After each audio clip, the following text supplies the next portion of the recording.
Wait, there you go.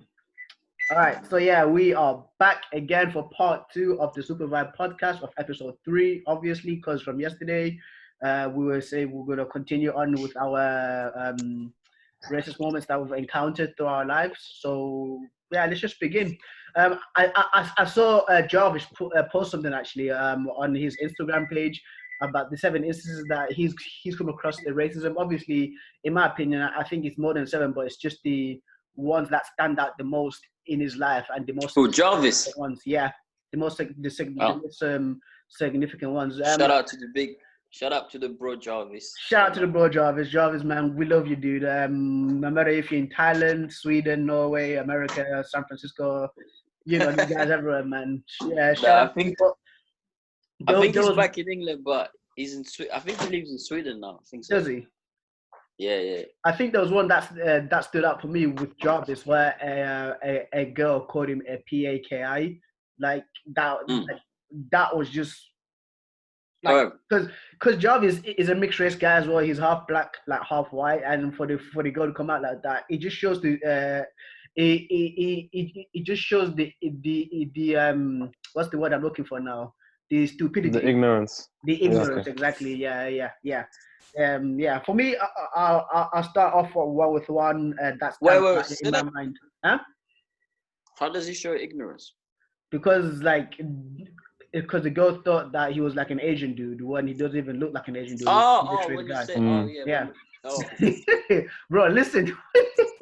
This guy is in his own planet, you know, eating the cheese. He's too busy eating his food, you know, whatever he's eating. But I think I'm going to start off with one that stands out the most about me, because that was the encounter with racism and the police at the same time as well. So I told it was Matty and Crystal about this the other day on like Saturday night. So basically, my sister, my brother-in-law, my brother, my mom, and my dad, and my little niece, they were outside, like in a balcony, because obviously, like my parents, they live in a flat, so they live on the second floor, right? And they were just I literally sat down, like, because our balcony is huge, like it's big, it's like a back garden, like I don't know, like a huge balcony like that. So basically, on the third floor, right, there was a woman. She came out the balcony and she shouted, "You black bastards, go back to your own country." And she threw a mop, and the mop hit my niece. And my niece, that one was like 6 years old. My niece is like 6 years. She was like 6 years old back then, but now she's 13, right? And obviously, when that mop hit, she started crying. So my brother-in-law, and my dad went to speak to the person, like, "Well, why are you doing that?" And basically, she came out and she threw a vase, and like her boyfriend tried to fight my brother and my brother-in-law, but that vase he hit my dad, and my dad was bleeding obviously from the head, but not directly, like a shard of the vase, like he obviously caught him. And so my brother and my brother-in-law like beat the crap out of the dude. So the neighbors obviously called the police, right? And his brother is big as well. I know, I had to be done. He's massive, you know.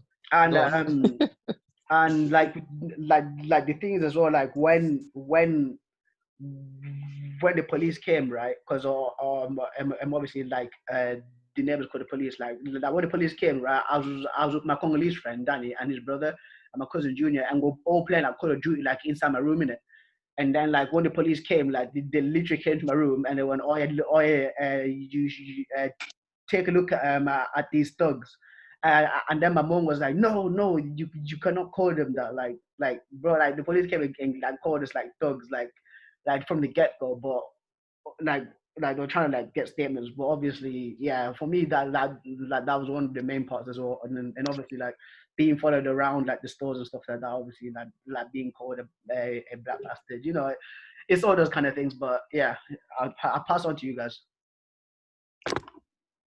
Go on then, so mate. I'm just speak. Me, if I speak, I'm in big trouble, man. That's the problem. No, but I'm gonna go ahead and let you guys. Obviously, you guys had known the story that happened. No, speak, bro. Back in uni, so I'm gonna give a little clarity. Yeah, that's fine. I'm going to give some clarity as to what happened. So basically, there was a time where I was going to the Mortings accommodation, as you all know. No, wait. Let me speak first. Let me speak because your story is mad. Oh, gosh. For anyone watching this, so we're just talking about, like, I seem pretty chill today, but we're talking about what we go through on a monthly and sometimes daily basis. Hold on. Nah, wait, 2 sec, people. I'm gonna be so angry at my sister if she opened this.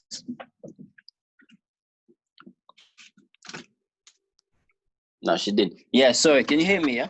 Yeah, I can hear you, dude. It's just Yeah. food. Yeah. So you guys might wonder, oh yeah, you seem relaxed, but this is because we're survivors. You know, we've been surviving all these discrimination which is still happening, and we stay strong. But see, because we've seen a lot of like white people in general, especially the one that injustice, a lot of injustice. The one that they don't really pay attention to the fact that they have the white privilege, and we go through discrimination on a daily basis, monthly basis, wherever we are, whether school, shop, whatever. Not from everyone, not every white person is racist. Let's put out there. We said in part 1, but this is our reality. So as much as we do appreciate, a lot of people have looked at the, you know, rest in peace George Floyd and justice for George Floyd, and, you know, for all the other fallen brothers and sisters murdered in America by all these racist police and the ones that murdered everywhere. But the thing is, yeah, so we've all gone through discrimination, racism that we face living here in the West, in these countries, from a lot of people, a lot of the time, the way we get looked. So for me, the first time I could remember was really first time. I mean, with friends, there's always been that stereotype, slight joke, where you're like, hold on, like, why do you think that's cool to say that? Do you know what I mean? Because obviously they're ignorant, they don't really know the real history, they don't care about their own history, so they just make that kind of joke. But the first time I really had it here was, I think I was 19. We're outside this nightclub. Most of my friends here in my town, they're all white, so I was the only black guy. And there's this white English girl walking past. She was a bit chubby, so she was crying, and my friends were making jokes of her. They were like, oh, has he left you? They're like making a, you know, a joke, sarcastic joke, like, oh, your boyfriend left you. And she was just walking ahead. And I remember writing this on Facebook as well, like, back then, like everyone sort of felt sorry for me, blah blah blah. But like, I was like, you don't need to feel sorry for me. I just hope that this is again to show you guys that even back then, this was 7 or even 8 years ago, back then, that there's still a lot of people that are still don't look at you as a human being. They just look at you, yeah, you're black, you're nothing, you're this. And so this girl, when she was crying, she turned around because she heard us make, well, not me, but like my friends, mostly they were them. Because I was sitting, all my friends were up making jokes about her. And she turned around, she was like, "Hi, who's laughing at me? Yeah, who's laughing at me?" And then the only thing that comes out of mouth is what Preston said, like those neighbor called him. It's the color word, like, you black, like, you black. And I was like, you know what's funny? Like, I didn't react. I didn't say anything. My friends, they went crazy. Do you know what I mean? That's what we want. My friends, they were all white. They went, like, they literally went crazy. I heard they were like, there's no need to say that. That's racist. That's fucked up. Why do you say that? One of them was even like, yo, the police are down there. You need to go and report. I was like, yo, look, it's cool. Like, I didn't say nothing. It was weird because normally, knowing a lot of our people, which is natural. If someone is racially abusive to you, you have every right to stand up against them. Be like, why do you say that? Be like, don't say that. Don't do this type of thing, because that could get you in trouble if you get arrested. You know what I mean? You know, like, and not only that, some people will even arm you. You know, some people will touch you, but that's what you don't want, because if we do arm you, we touch you, they're gonna say, oh, we're violent. We're the ones this. You know what I mean? So 5 minutes later, no joke, I was just sat there. True story. We didn't leave yet. We were just waiting to get food and get a taxi and go home. And like, literally, I'm just looking on the floor on my phone. Someone walks in front of me like, hey, I don't know who I spoke to earlier, but I would like to just say sorry because I said something really. I swear to this is true story. My friend Sam, my best friend Sam. Anyone who's with me that subscribe to my channel, if they're watching this, they know what I'm saying, bro. This girl came back and apologized, right? I respected her for that. And you know what it is, though? Is she must have gone thinking, shit, I'll really say that. You didn't react. Because 9 times out of 10, they do say these things to hurt us. You know, it's the ones that are ignorant or they choose to. Or the ones that they used to seeing certain black people, especially kids. Kids is normal, get cry because they've been called monkey or this.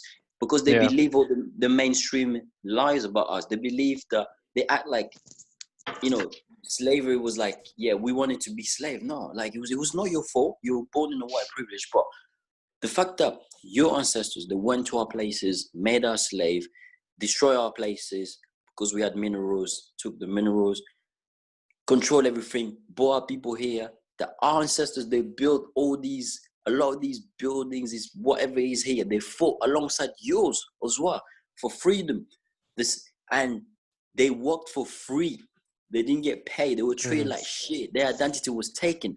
And after 400 years, yet you meet people like us. In my families, it's mixed. We still show love. And then, I never understand why ever they use the word color. Like, what is color gonna? You call me black. I'm black. Like, you shouldn't use that. But the fact that you're using it in a sort of a hateful way to sort of, you're black. You're disgusting. You're nothing.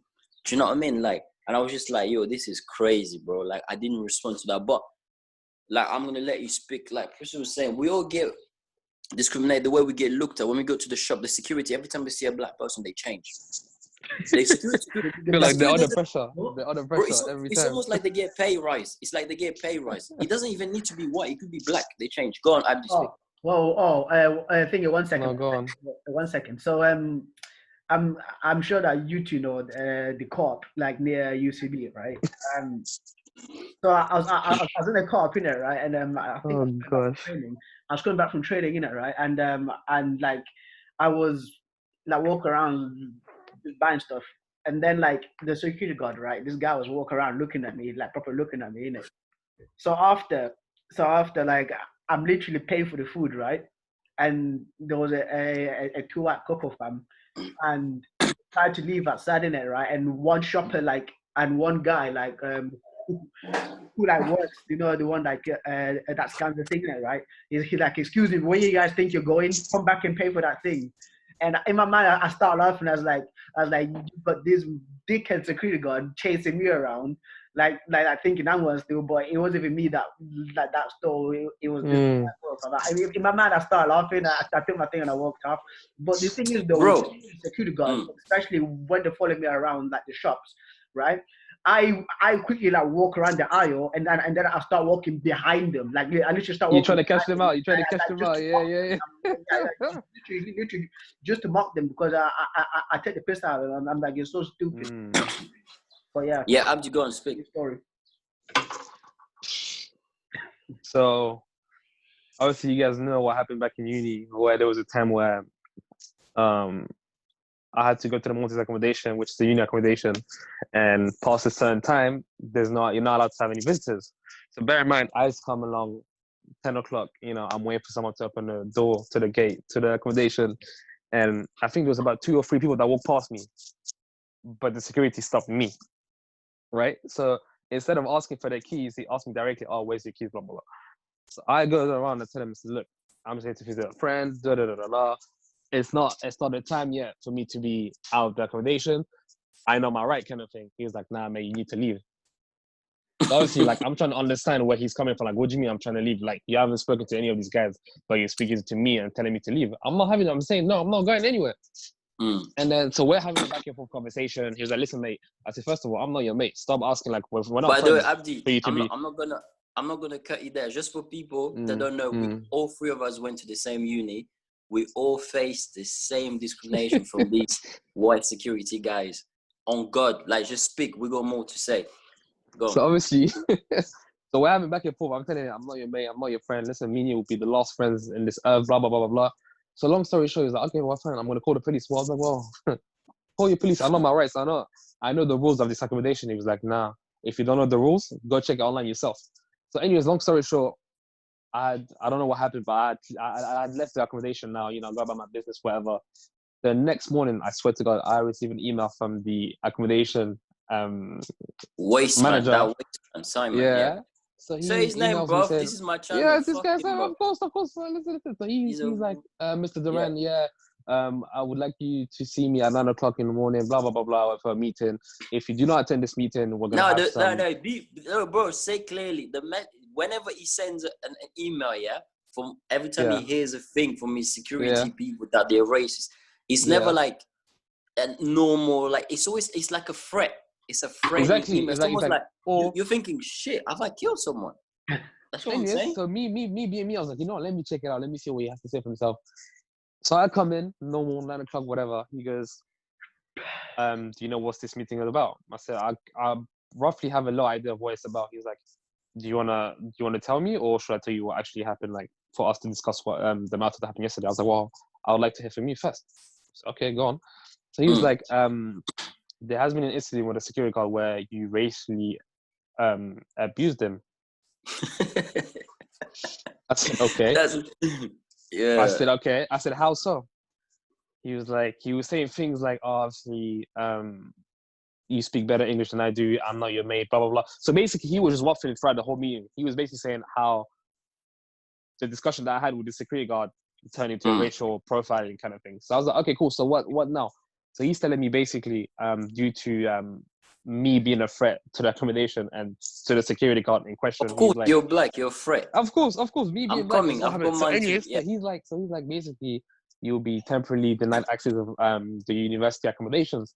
So I was like, all right, cool. Anything else? He was like, no. I said, okay, see you later. Long story short, they had a picture of me on both accommodation in the reception saying, I remember. If you see this guy, do not let him in, or please contact the manager, or blah, blah. As if like I had actually committed a crime. And it goes to show you as to how, you know, this racial profiling, it's very deep, because I haven't even said anything to this guy. I haven't said like a word or like an insult that led him for him to be saying, oh, I'm racially abusing. Like, no, I wish basically, I had people to be there. Can you imagine? It is what it is. It is what it is. Out of all the students that have been there, so many white other students, they like going back. We all lived in different accommodation, but from our uni, this used to happen all the time. When we go into the shops, we'll come back. The way the white security will look at us is just different. I remember. Imagine we go to the same. Imagine we're in a town which is multicultural. It's a mixture. We're in a university that has black, Asian, white, different type of color student. We live in that both accommodation. Cambrian, which the one I stayed in, had black students. Mostly, of course, was white or Asian, like the Chinese student. But it also had us black students to live there. I remember before my final year, second year, right? Me, Jabs, and the two twins. Jabs is black. Obviously, the two twins are black as well. Three of us lived in one part, one flat. The other twin was the other side. So we used to do that occasionally. Every time there was a black security guy, a few times the Asian one, they could see us. We could walk in and out. They know it's normal. They know, like, okay, there's different type of student that live here. It's the things we always say, like, we understand, because there's been some issue with, there's been rape allegation, things like that. We understand, of course, you want to do your job, protect, trying to, do your job, make sure that there are certain times that people are not meant to be here, that are not students, they cannot be here. But when you draw the line, when you start looking at different students differently, like, you think that black students are the ones that do drugs and stuff, whereas the white students are the ones doing more. Listen, they are getting away with it. You're not stopping them. Do you know what I mean? Going back to prime example, prime example. You remember, guys, at your accommodation in uni when they had a little gathering party, whatever, everyone was outside. Everyone was waiting to go outside, getting ready for the night, whatever. And then I come out the building and everyone's like, Abdi. I'm thinking, what the hell is going on, So now the security, he comes up to me, like he had found out who Abdi was in this whole crowd, He's like, give me your keys. I said, what? I said, give me your keys. I said, listen, I don't live here. He said, well, give me your ID. I said, I'm not giving you nothing. So he's now trying to have a problem with me where I have not done anything. I just left the building. And then people ask, so you can't win with people like this. Your picture was there. Like, every time us black students, let's say I went to... Bro, you think I can?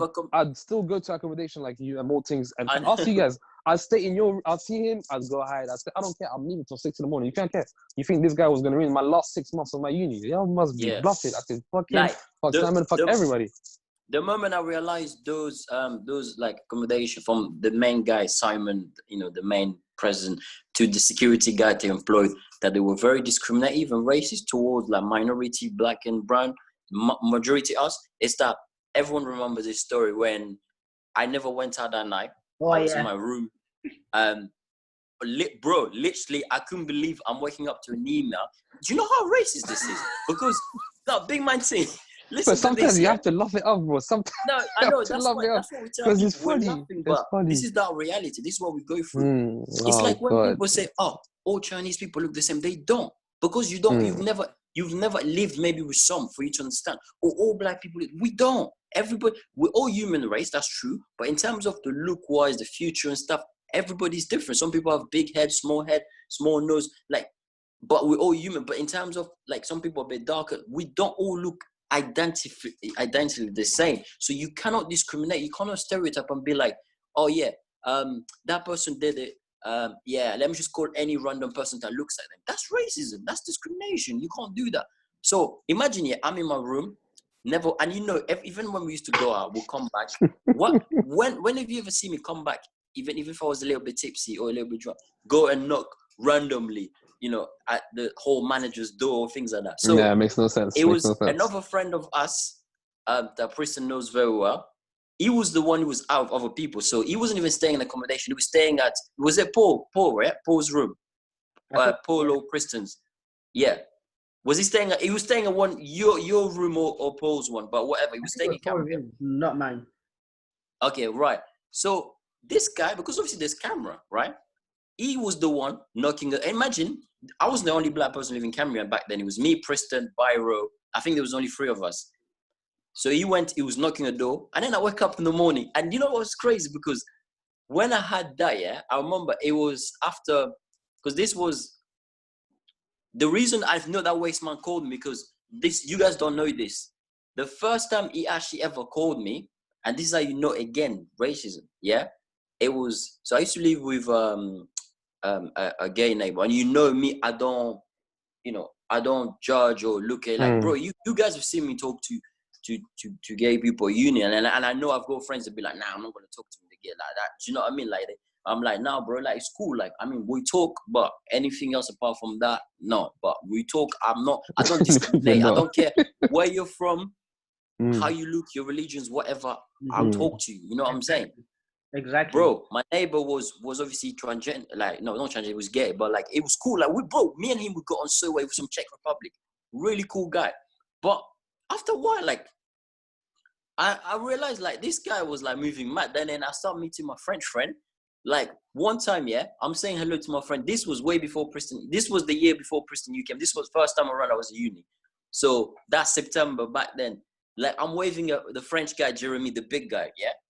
Preston, I don't know if you remember. Yeah, Abdi, you remember you met him? I remember him. Yeah. So he was in block A. We're like, bro, this Czech guy goes and put the blinder down.